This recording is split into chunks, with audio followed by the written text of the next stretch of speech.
Hello and welcome to Dr. Bill 360.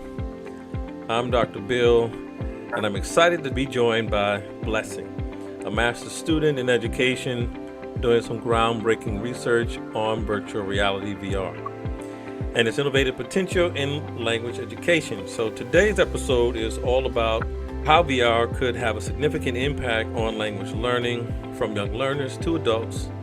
Blessing, welcome to the show, right? So how are you doing? Hi, Dr. Bill. Thank you so much for having me back again. I'm really excited to be on your show again. Yes, VR does have the potential to completely reshape how students learn. It also makes language acquisition more engaging and, of course, effective, especially when it comes to immersion, right? And mind you, we are not here to condemn traditional methods. They have helped us all throughout the years. But then we are talking about new age of technology. We're talking about how to make things better, what has been there. There is no harm in always improving. Right. Okay, so absolutely. So to give our listeners some context, let's start with some basics. So why is the integration of VR into language education such a critical issue today, and what challenges does it address in the current teaching landscape? That's a great place to begin. As I said before, traditional language teaching methods are quite effective in their own way, but they can also be limited in offering students real life immersion and cultural context, right?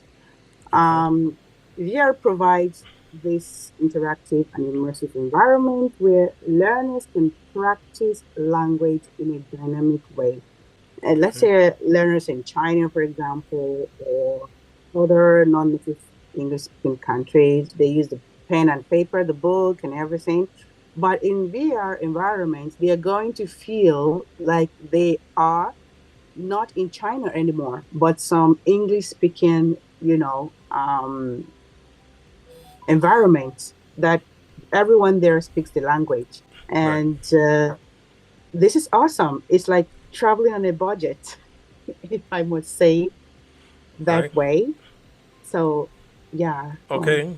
That that sounds kind of fascinating, especially with maybe adults interacting in diverse populations, right? Like you mentioned, China, right? So Yeah, yeah. I also think about this willingness to interact. There's what we Mhm. want to do, and then there's this willingness. I mean, will people interact, right? In addition to enhancing language practice, it sounds like VR can, maybe offer something traditional methods struggle with this immersion, or context, right? But what about accessibility, right? How do you see VR being integrated into the existing teaching methods without completely overhauling the curriculum? Of course. Of course, people will. Why won't they, right? As I gave example in China, we all know that there is always a need for what they call it, native speakers of the language, right? And of Okay. course, it's not always accessible. The pay for the speakers, the visa for them, and everything, right? Sometimes it's not all schools that can afford that. But then, and then some of the teachers, they also come and they go, they come and they go. But with VR, it is there. It doesn't go. The contract does not expire. Nothing of such. So, in the aspect of the accessibility, I think it's a better option to, trying to improve fluency or something like that through traditional method, right? Because once you acquire it, you already have it, right? Yeah. Okay. So, Right. and yeah, But I can imagine that it sounds to me a little bit like you're outsourcing training, to the VR, machine. Or did I get that part wrong? Are we actually outsourcing it, or is it maybe complementary? How does that work? well, your concern is really valid, and I guess some of our viewers might also have the same concern, right?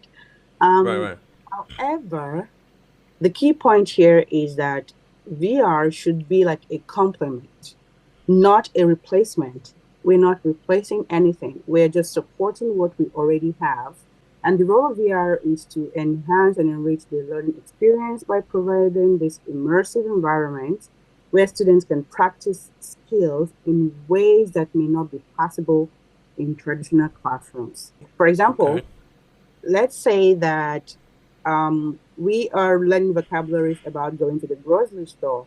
Okay. Now, instead of just learning words and repetitions and all that, um, these vocabularies can be enforced in this VR controlled interactive setting because everything there has already been seen and been approved. So it's obviously student safe and everything. It's age appropriate, it's level appropriate and everything. And then students can apply what they have learned in the traditional class to Okay. now go their grocery shopping in a realistic scenario. So all Okay. the vocabulary they've learned is not another form of memorizing things, but now after they have learned it in traditional class, they can have a chance to use it there. Not only Okay. with their classmates, like role play, like when you do role play, you are the cashier, I am the buyer and stuff. And then maybe they can mistakenly speak Chinese in the process, or they don't know a word in the process and they speak. But in this VR environment, um, the person there is definitely speaking the English language. They no Okay. longer see them as their fellow classmates. Oh, we're doing role play. They Oh, see them okay. as Yeah. Yeah. this is real life. I have to buy something. If I Okay. don't buy something in this grocery store, I probably just wasted my time coming to the grocery store. So Mm-hmm. it's fun and it gives them a sense of, okay, I see grocery store. That means, yeah, finally. You know how parents are always telling their kids, oh, learn the English language so that when we travel, you can interact and everything. And it's like a fairy tale. But in that settings, they can immediately apply what they have learned. They don't have to wait for the next vacation when they've probably forgotten it, right? And then that theory and practice integration at that moment works hand in hand in their brain, in their cognition to glue it, if I can use the word, in their memory, right? Yeah. And Okay. then hopefully they will not forget it anymore and they will feel the need to continue their language learning Yeah, like gluing it, going from short term to long term long memory. term. You mentioned apply several times. I like that word because a lot of times objectives. See, I'm a big believer in learning objectives, right? And a lot of times people put learning objectives to say understand. Well, understanding is not enough. You have to apply it, right? So I like that you use application in that, right? And I'm glad you clarified the piece about outsourcing language learning and VR complements, like you said, existing methods, but provides opportunities to explore or apply complex or otherwise inaccessible environments. Okay, so we kind of broached this topic. Let's move on to maybe discuss this a little bit more in depth, a little Mhm. bit more in depth. And so let's dive into what I'm going to call the exciting part. So how exactly can VR impact various levels of language education? And for the viewers, right, when I'm talking levels, I'm talking about CFR, right, the Common European Framework of Reference for Languages, right, A1 through C2. There is a A0, but that's like zero, right? So Yeah. so A1, right? So the EFL, English as a Foreign Language curriculum, as we know, right, covers everything from the basics to complex discussions, like you mentioned before, maybe role play. And there's a cultural element into it, although some countries take that part out because the framework is just that. It's a framework. You have to put it into something like a curriculum or something, Hmm. right? Can you walk us through maybe how this might work in practice with Hmm. VR, right? For sure. Let's start with our most basic younger learners. VR can make learning quite fun and interactive. Now, imagine um, in a virtual classroom. right? Okay. Where kids in grade 1 and 2 can interact with colorful characters. Of course, we also have colorful characters in books, but they are static, right?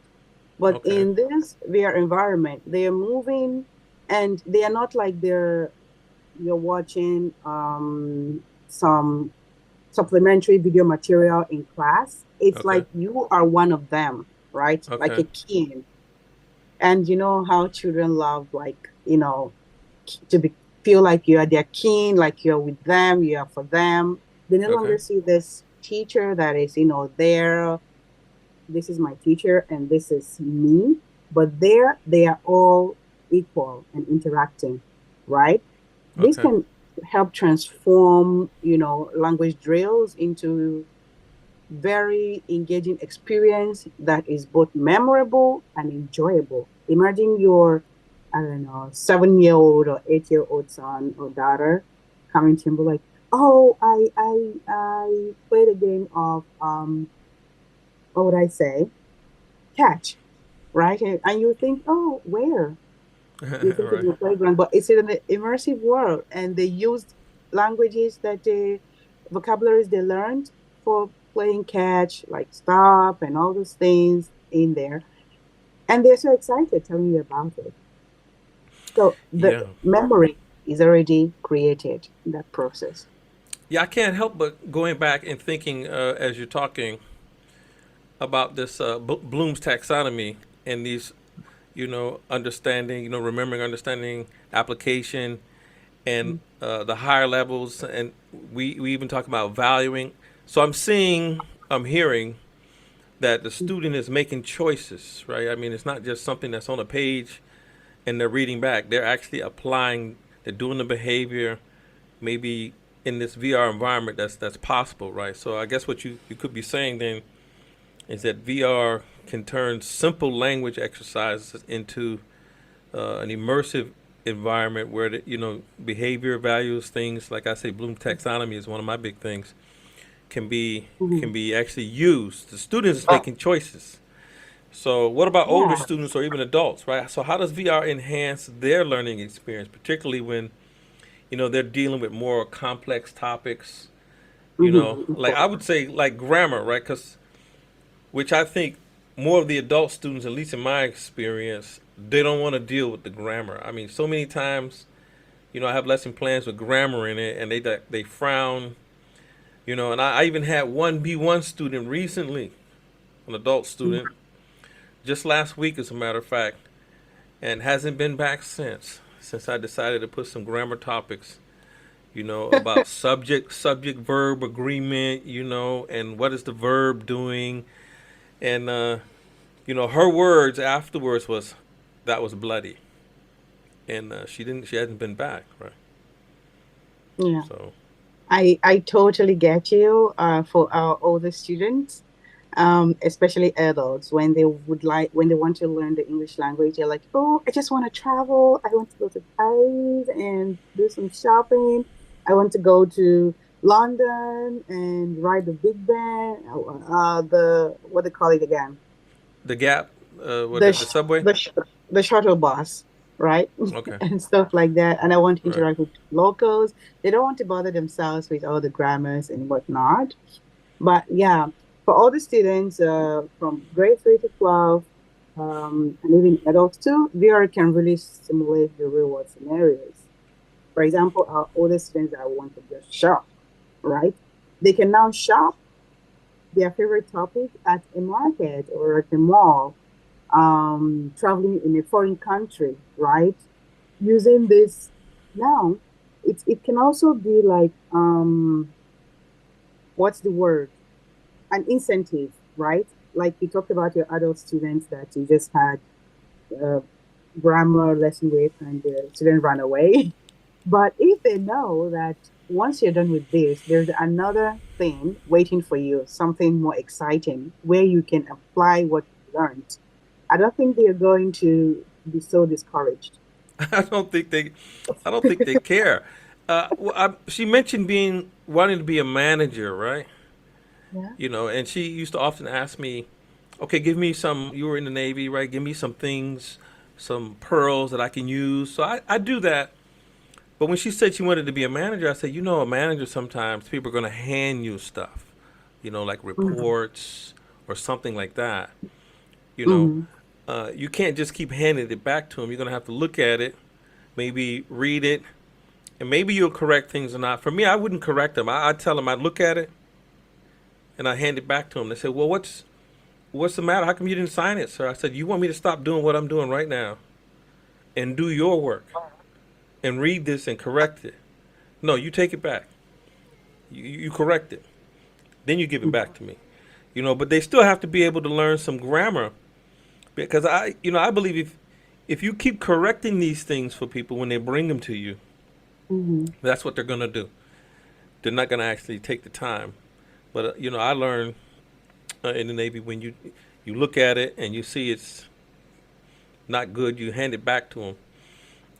And Mm-hmm. say, I used to say things like, okay, so let me put down what I'm doing right now, and if I look at this and I find a bunch of corrections, what should we do?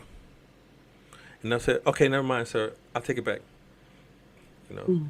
and then they will go away, right? So that's interesting, right? You know, again, a challenge I face though is when I only have one student and I need to actually do something in a group to work, to simulate it, it becomes difficult, right? So how can be our help in situations like this where the learner needs more interaction than just one on one with the teacher? Mm-hmm. Okay. Let's go back to grades 3 to 12, as I talked about. This boring to them grammar lessons and vocabulary lessons can be more intuitive as they actively using the language in context rather than memorizing it in isolation in the VR environment. Okay. And for adults, especially those at B1 to C1 levels, focusing on professional English, just like you mentioned now, your student, VR Okay. allows for realistic conversational practice. They can engage in virtual business meetings, Mm-hmm. professional presentations, discussions. You can impute those documents or she gave you to correct as a Right. form of um, material into the VR environment. Okay. And Okay. then she will be having this discussion over there. And there will be some sort of options where she is seeing cause and consequence. And as you Okay. talked about making choices, she'll be seeing the choices she made. And this way, she wouldn't feel like it's anyone's fault or it's tiring or anything. She will just be concentrated on finally getting the right option to Yeah. maybe to move to the next level or something like that. Because VR is not only immersive, it's also um like a game minded, right? Okay. Yeah. Yeah. So the thing, Yeah. They have yeah. that. They have that in a lot of places anyway. Like when I used to do Moodle, Mhm, you can create lessons like that where if they make this choice, they go down this route. You know, mhm, and there's a different set of things that they end up doing. So it's sort of like gaming, like you said. But an interesting point here, I think, is immediate corrections. Some of the students when I do the English, they want immediate corrections, but sometimes I feel that it interferes, and I'll wait. So in VR, when they make the mistake, you write this immediate correction thing, right? Yeah, there is immediate correction. And also another thing is different from Moodle because there they have their own avatar. Like they see themselves in there. They are not a third party kind of seeing what's happening. They are in there and Yeah, doing all these things. So it really, really helps to feel like part of the game of the business, kind of. Immediate feedback is really crucial, especially when you're working one-on-one with a student. And while VR excels at creating this immersive environment, the technology, just like any other technology, is increasingly capable of providing real-time correction as well. For example, in a simulated group environment or project meeting, the system could give subtle feedback like a red blinking light when the student makes a mistake in pronunciation or grammar. The great thing though is the students could choose whether to address the feedback immediately or wait until the end of the segment. And this keeps the flow of the conversation going without breaking immersion, but still ensures they get corrective guidance. Also, VR environment, in some VR environments, there is AI-driven speech recognition systems, which are already integrated in these platforms, and which is capable of analyzing errors on the spot and offers model correction right when the student needs them. So whether it's practicing public speaking in front of a virtual audience or participating in a simulated meeting, learners get both immersive interaction and real-time support. Right. Okay. Yeah, I have some glasses in here. What's interesting is there are a few different types, and my cell phone fits Mhm. inside the glasses. So it depends on the type of cell phone that I have. It can have a lot of technology, and the glasses fit across my face, and I have audio with it.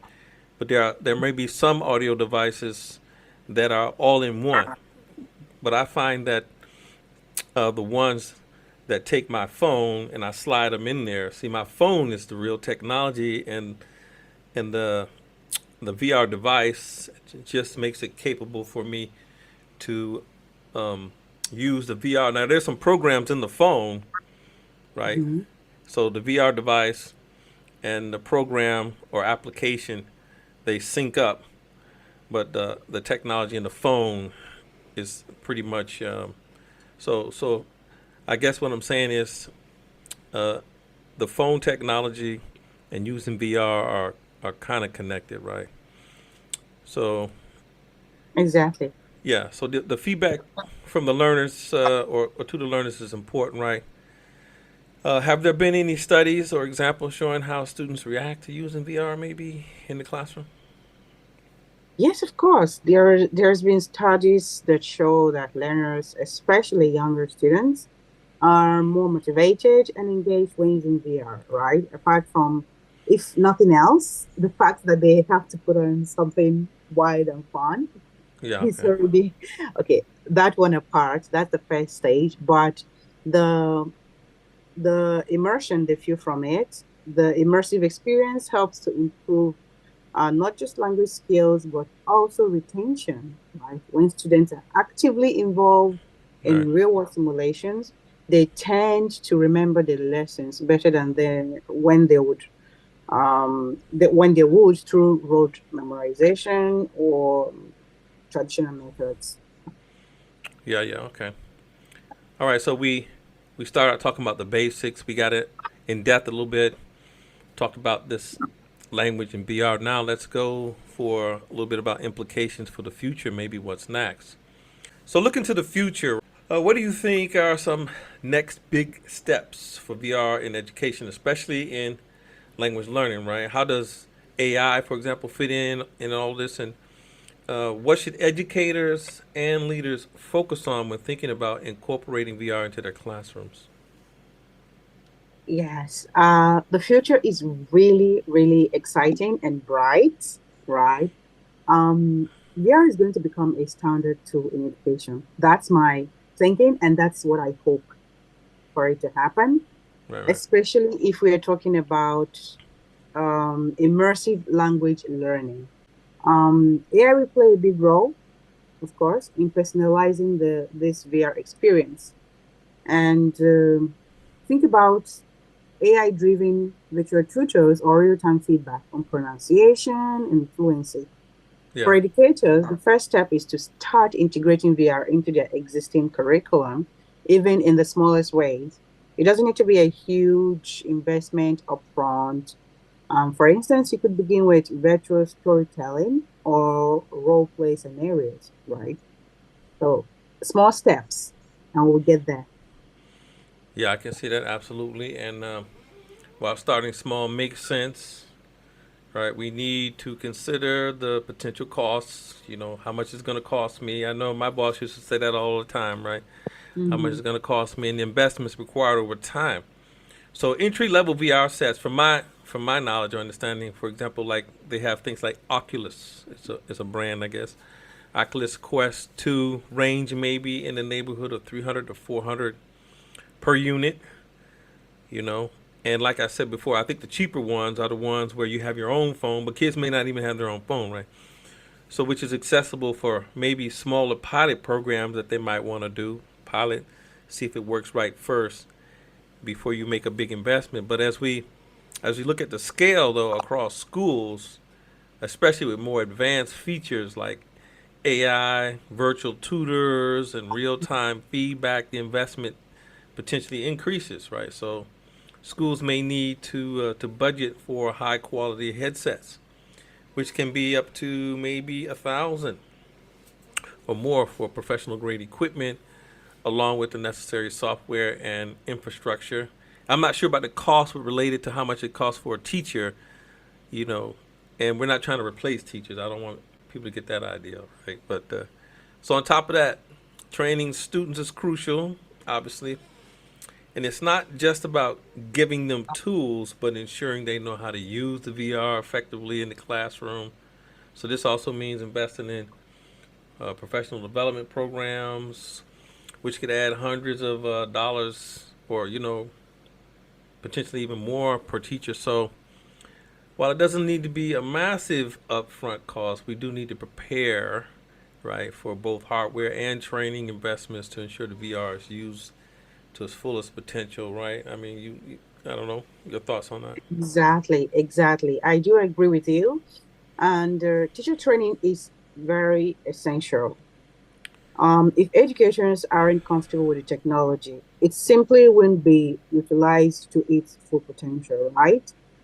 And as you said, the aim here is not to replace our teachers, Right, which right. is why we don't need to put them aside, but include them here in the teacher training process.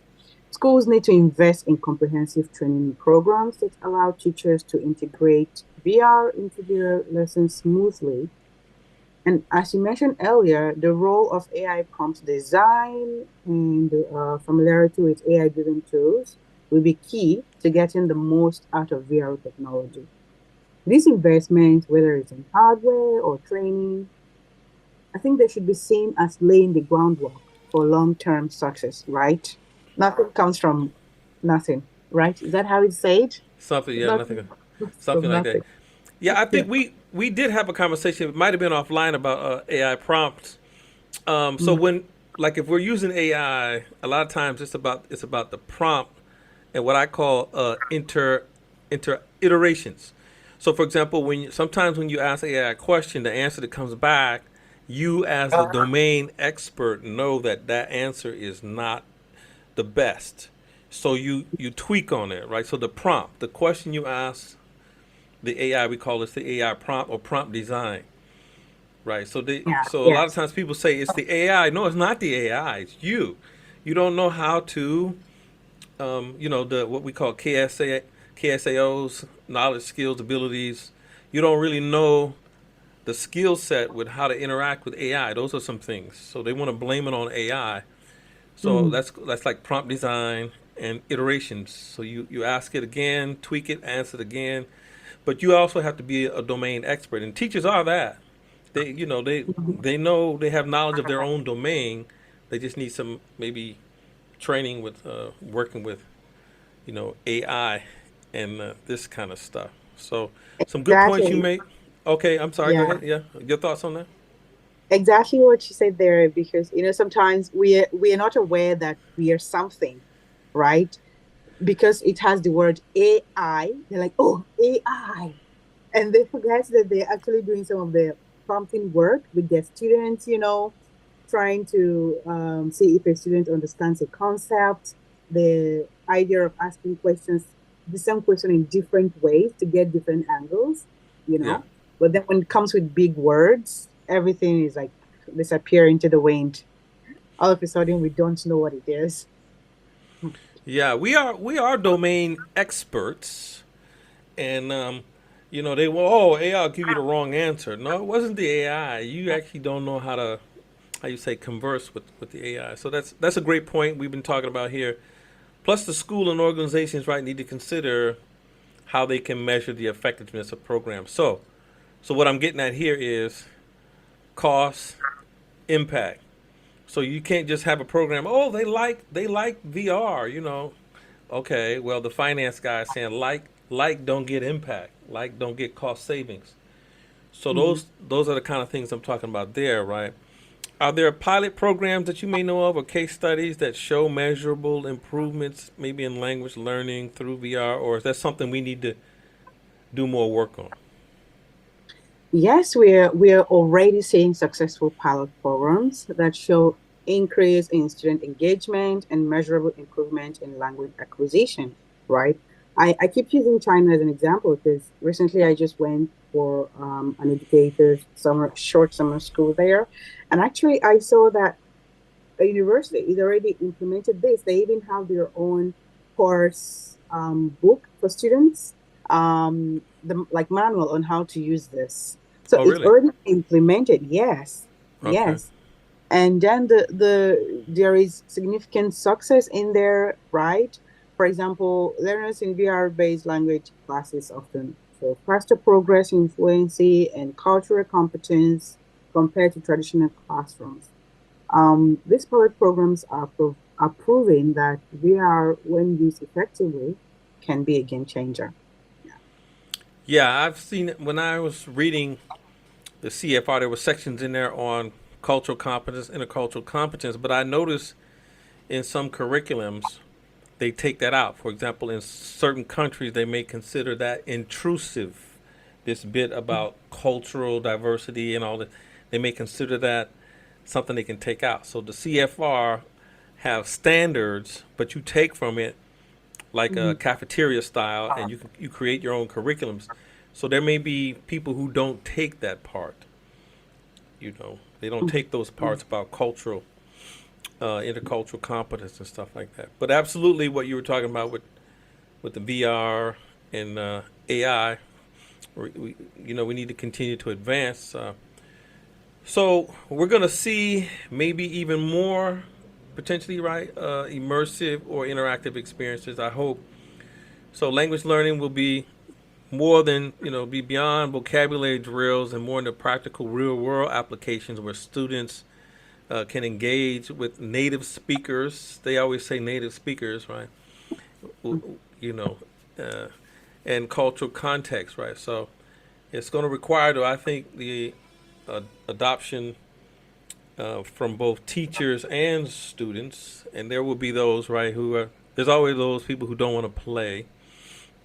But the potential benefits in fluency and real world applications, I think, will be enormous. Okay, so I think so too. yeah. So, Blessing, thank you. Thank you so very much for sharing your insights today on VR. So, this discussion kind of paints a vivid picture of the future of education with VR. I'm excited, right, for you and our listeners, right? VR isn't just a futuristic concept, right? It's already transforming, right? You said you've been to China, they're doing some of this stuff. It's already transforming classrooms and how we learn. So we're at the forefront, I guess, of something truly innovative, and it's exciting to think about it, about what's next. So to everybody listening, thank you for joining us today on Dr. Bill 360. Remember, the future of learning starts with you. Stay curious, keep pushing boundaries, and we'll see you on the next episode. Thank you, Dr. Bill. It's been a pleasure discussing the exciting possibilities of VR in education. I can't wait to see how it continues to evolve and transform language learning. Yes. Thank you, Blessing. Thank you. Well, welcome. Don't forget to hit that subscribe button